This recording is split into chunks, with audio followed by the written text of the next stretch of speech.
સાવલી મામલતદારે સપાટો બોલાવતા ગેરકાયદેસર માટી ખનન કરતા માફિયાઓમાં ફફડાટ ફેલાયો છે। સાવલીના સેવા સદન પાસે આવેલ હેલીપેડ બનાવેલ જગ્યામાં માટી ખનન ઝડપાતા ચકચાર મચી હતી। સાવલી મામલતદાર જિગ્નેશ પટેલને જાણ થતાં તેઓ સ્થળ ઉપર દોડી આવ્યા હતા અને માટી ખનન અંગે સ્થળ નિરીક્ષણ કર્યું હતું। તપાસ દરમિયાન મુવાલ ગ્રામ પંચાયતમાં આવેલ સર્વે નંબર 92માં માટી કાઢવાની પરમિશન ખુશી ટ્રાન્સપોર્ટને તાલુકા વિકાસ અધિકારી સાવલી આપી હોવાનું જણાવ્યું હતું।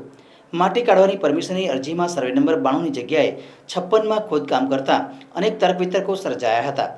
આ અંગે સાવલી મામલતદાર દ્વારા મુવાલ તલાટી કમ મંત્રીને ટેલિફોનિક માહિતી પૂછતા તલાટી પોતે અજાણ હોવાનું રિટર્ન કર્યું હતું।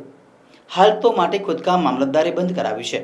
ઉલ્લેખનીય છે કે સાવલી તાલુકામાં આવી ઘણી ગ્રામ પંચાયતમાં ઓચિંતી રેડ કરવામાં આવે તો આવા અનેક ગેરકાયદેસર ખનન ઝડપાઈ શકે તેમ છે।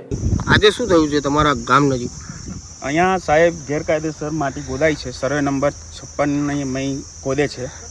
મારા ના કહેવાથી છતાં પણ અહીંયા ખોદી છે। આ લોકોએ મારા પાડોશી ખેતર તરીકે હું ધોવાણ થાય મેં અટકાવવા માટે ના પાડી હતી, છતાં મને દરા જઈને મારી ઉપર જઈને ઉપરવાઇટમાં ખોદી છે।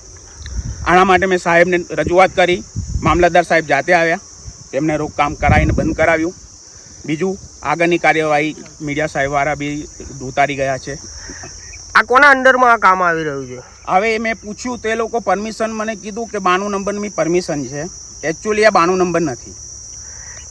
એટલે એવું કહી શકાય કે આ જે સર્વે નંબર છે એ ટીડીઓની અંડરમાં આવે?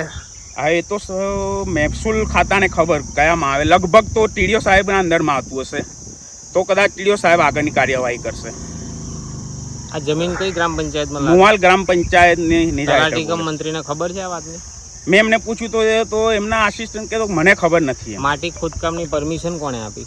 એ એવું કે છે કે અમે આગળથી લઈ આવ્યા, પણ આપણને તો બતાવે નહીં એ લોકો કઈથી પરમિશન લાયા છે, શું છે। આપ અહીંયાના કોણ છો? હું ખેતર પાડોશી છું, અહીંયા મુવાલ ગામનો ખેડૂત છું।